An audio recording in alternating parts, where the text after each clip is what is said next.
Hi, folks. So this week I'm talking about a different type of planning called a cascade plan. Some of you may have heard me talk about elements of this, but we'll get going. It's that time of year where it's all, planning is a pretty big thing for people to be looking at. As usual, what you hear here, what you see here, you will be able to take away and use in your business straight away, particularly with the idea of making 2026 a bit of an epic year for you.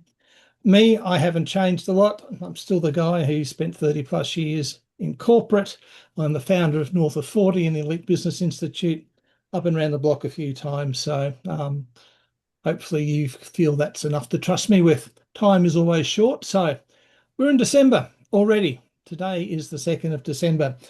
What's happening with people is they forget this. You've still got time to get a plan in place for next year.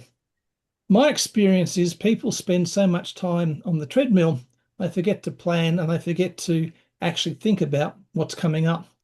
They suffer from the too many hat syndrome. They're wearing too many hats in their business. And quite frankly, a lot of the time they're wearing hats in their business that they've got no business wearing at all. In fact, they're hats that perhaps they shouldn't even be bothering with. People also suffer from this. I'll give you a second to read it.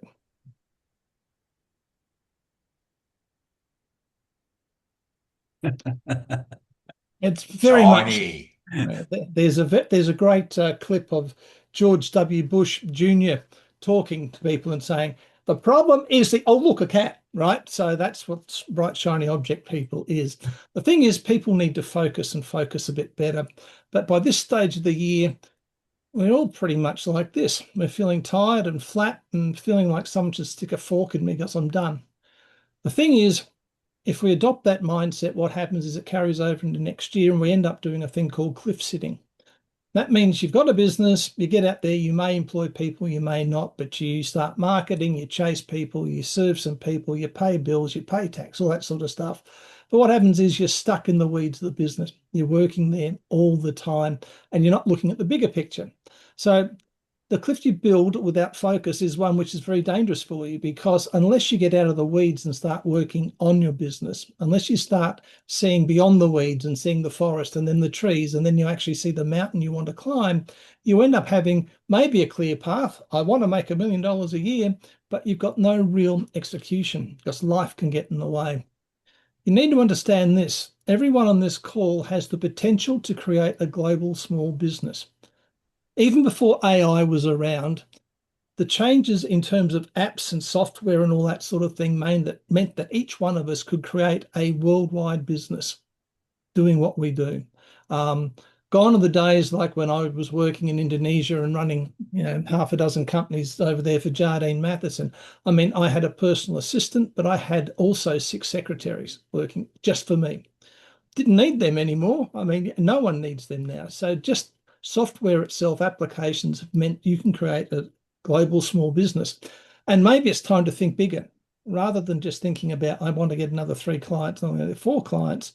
Think about how you can take what you do to the world. But here's a twist to things, right? Most planning people talk about is like this. It's based on profit and loss. It's based on numbers and all that sort of stuff. But really, your planning should start with you, not with numbers, not with anything like that. You should be starting your planning by deciding this. What do I want to get out of next year? By this time next year, what do I want to have achieved? What do I want to have seen? And it's not just for business, it's also from your life. Most people, most clients I've spoken to the last 12, 13 plus years, the one thing they want above all else is freedom. Now, whether that's time freedom, financial freedom, relationship freedom, whatever, they want freedom in some form. The thing is, freedom sometimes needs some help to get going.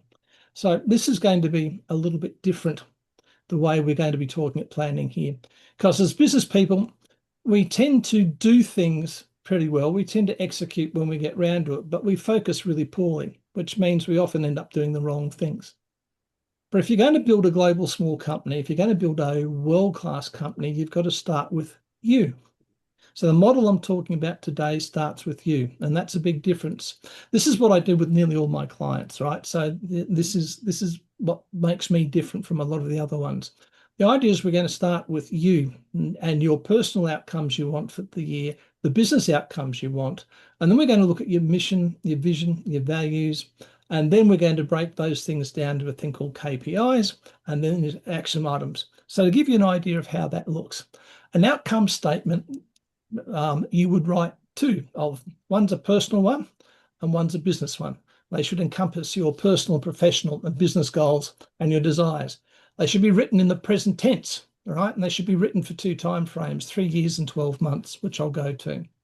But it's pretty much, and I'll give you an example in a moment, but it's very, very important. These outcome statements have to combine, firstly, your personal and professional outcomes, and then your business goals after that. So why do I insist on 12 months and 3 years? Because quite frankly, any time frame outside 3 years is ridiculous, even more so. In fact, I'm thinking about revising it down because the world seems to be moving quicker than ever before. By writing in the present tense, you also activate a thing in our brain called the reticular activating system, or the RAS. And the best example of the RAS is if someone says, oh, count all the red cars. It's amazing how many red cars you start seeing. Or if you decide you're going to buy a Volvo V60 or something or other, suddenly you start seeing them everywhere. That's your reticular activating system. That's actually a survival thing that we've had hanging back. It was the thing that stopped us getting eaten by saber-toothed tigers because we recognized things, we were looking out for them. Writing things in the present tense, even though they haven't already happened, activates the reticular activating system, which then gets your subconscious mind starting to look for ways to make things come off. Your brain works best with threes. That's the other reason why I like 3 years, and 3 years can be broken down into 36 months, which is divided by 3, so 12 months, etc. All right. Your head and your subconscious will believe things can be done in 3 years. We start talking 5 years or 8 years or 10 years, the time frame seems so long to either crush us and make us think we'll never get there, or we think we've got all the time in the world, which means we don't focus on getting stuff done. We don't focus on the right things. All right. So Jim Carrey, the famous story of Jim Carrey back when he was a broke actor was he wrote himself a check that said $10 million.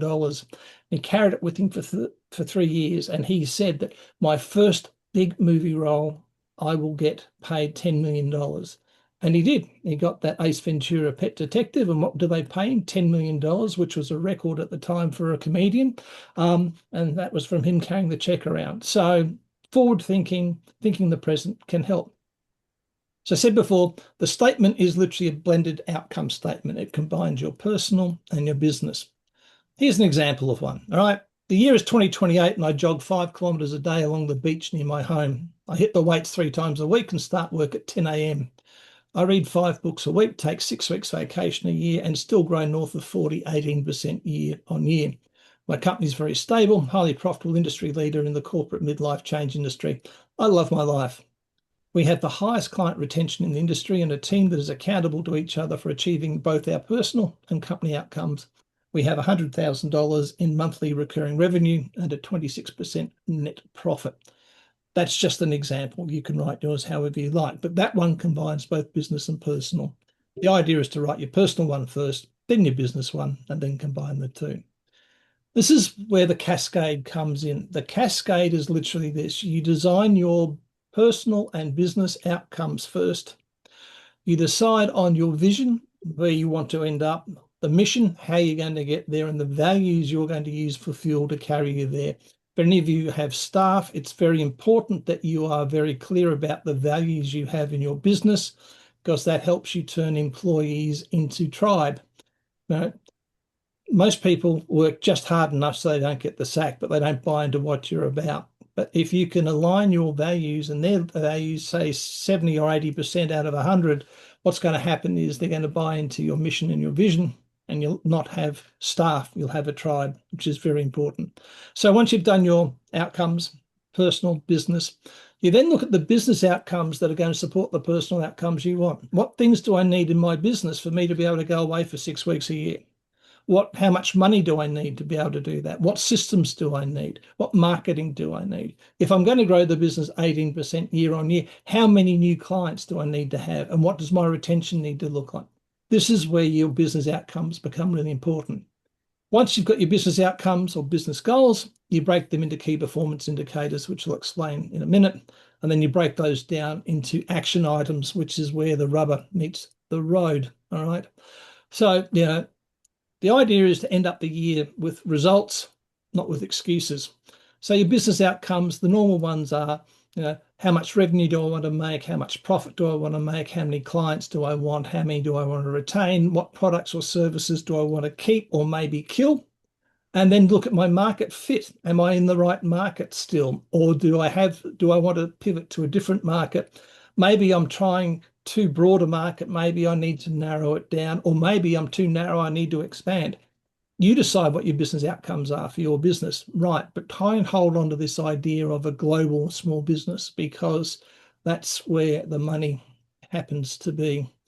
What's a KPI? They're not new. They're often misunderstood. Really, a KPI is a metric, a measurement that you come up with that guides your outcomes and lets you know where you're at to.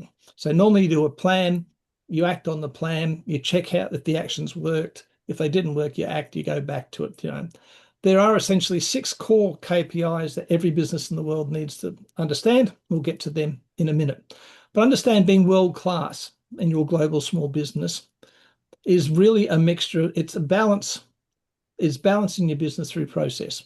So you balance your desired outcomes to your KPIs to actions. There are core sets of KPIs in every business, in every industry. All right.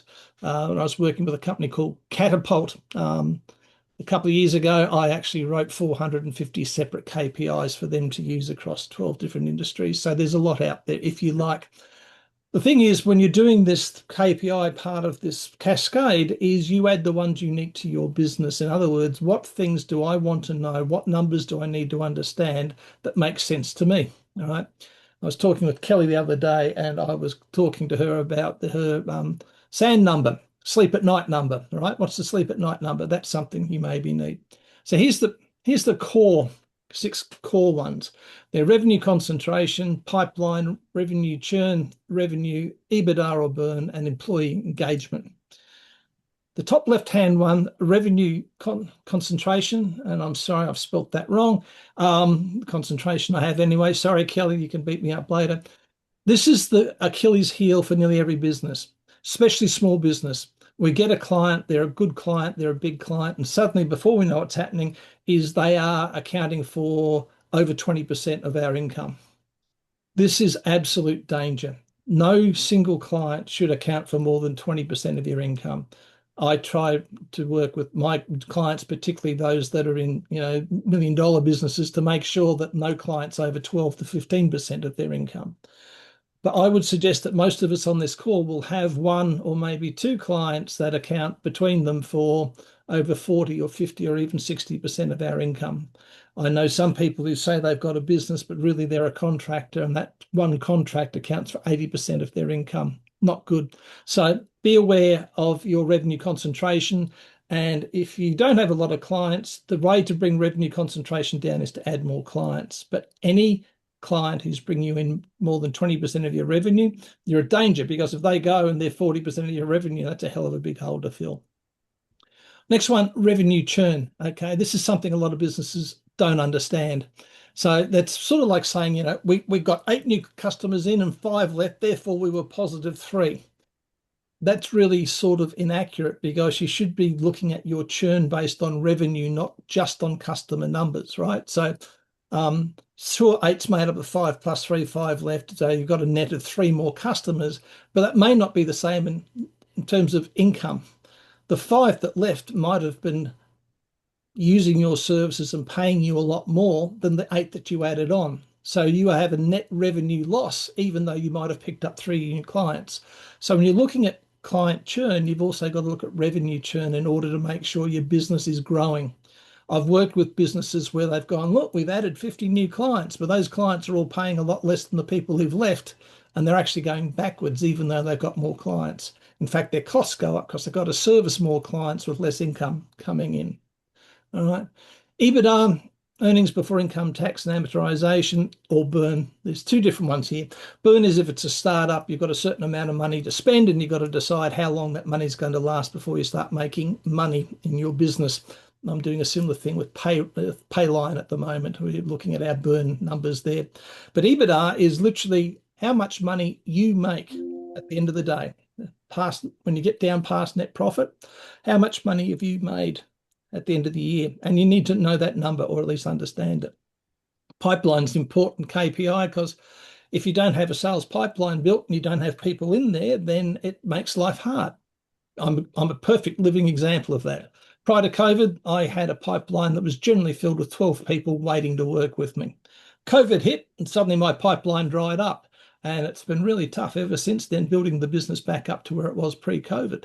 But at the time, for years, most of the 12 years I've been in business, I literally had 10 to 12 people in my pipeline waiting to come. If you don't have a pipeline, you need to be starting to build one. Revenue, of course, top line. Okay, top line's where it all happens. If you're not making a lot of money top line, then everything else isn't going to happen, because top line revenue is what pays for everything. You can probably look at that as a growth rate percentage if you want to, but bottom line is, you need to have some KPI in there for your revenue and hopefully some growth which is above inflation. If inflation's 2% and your revenue is growing 2%, you're really just treading water. In fact, you'll probably be going backwards. So you need to look at revenue plus whatever inflation is, plus another figure. So your KPI should be, say, 10% growth minimum. Employee engagement can also be client engagement. So a lot of us on this call don't have staff. I mean, I've got a couple of VAs, but employee engagement is important because, as I was saying before, you don't necessarily want staff or employees, you want a tribe.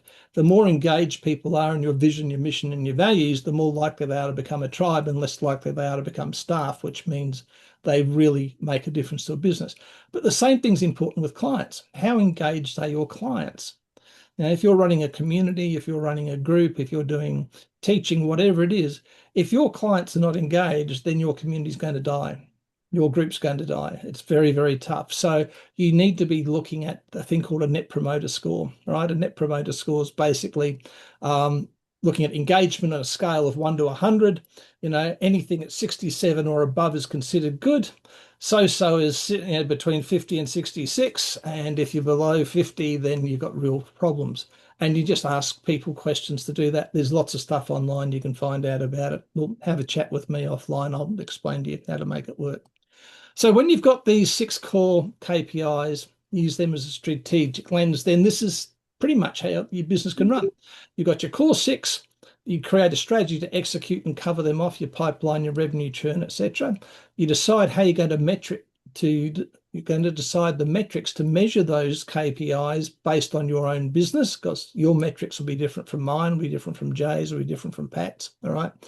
You break those metrics and KPIs down into action items. You put the actions into place, and then you stop, you measure the effectiveness, and you evaluate, and you go around again.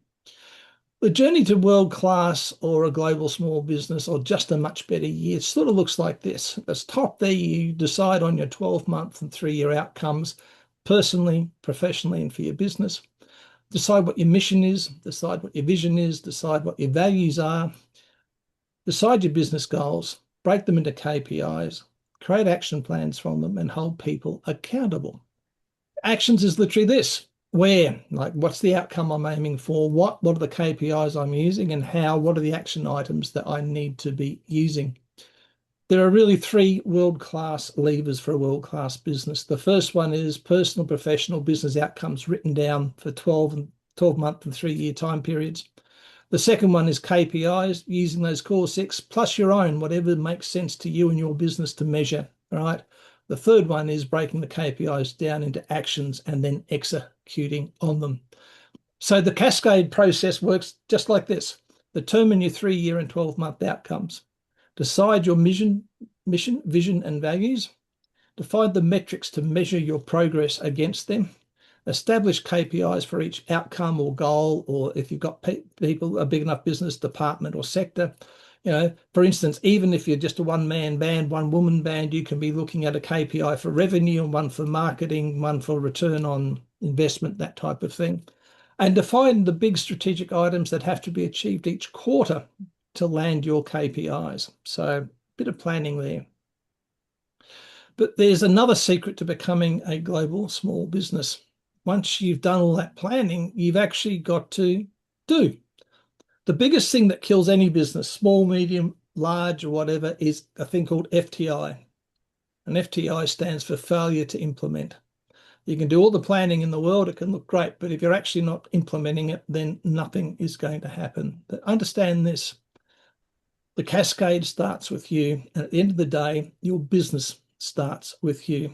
But you can use this approach. If you've got staff, you can use them as well. You can get them to look at what personal goals they want to achieve and how their department or that can help them. But the key thing is you should be setting your personal goals here and then your business goals here to support them. That's what happens. Too many people plan their business goals and they just hope their personal stuff's going to fall in. You have to be intentional and conscious about what you're doing to make it grow. So what's next? Well, truth bomb. No plan guarantees results, but if you start with you, you increase your chances of staying on track and achieving it. You've at least got something to motivate you beyond, oh, I'm in business, I've got to do things. Key question for you to ask yourselves, what will you do that's not the same next year as opposed to this year? Because, you know, whether Einstein said it or not, the definition of insanity is doing the same thing and expecting different results. Doesn't happen. So if you're not happy with your results this year, then what things can you do that are different to get a different and hopefully better result next year? Understand we're here for you. That when I say he, I mean BizBox Pro, I mean Be Connected World, I mean Jay, I need the meetings, and I'm sure as a membership, as a community, you're there for each other as well. This is not something you have to do by yourselves. And in fact, if you're part of Be Connected World, you shouldn't even be contemplating it doing by yourself. You should be leveraging the power of membership. There are three ways forward. You can stay and keep doing the same thing you've been doing. You can try and do it yourself, or you can go and get some expert help. Thing is, if you want to go fast, you go alone. If you want to go far, you go together. That's an old Maasai proverb. Just don't, please, after today, walk out there and go, oh, it's December. Stick a fork in me, I'm done. Don't stick your head in the sand. If you'd like a hand, for heaven's sake, reach out. Let's have a chat. That's it. Thanks, Joe.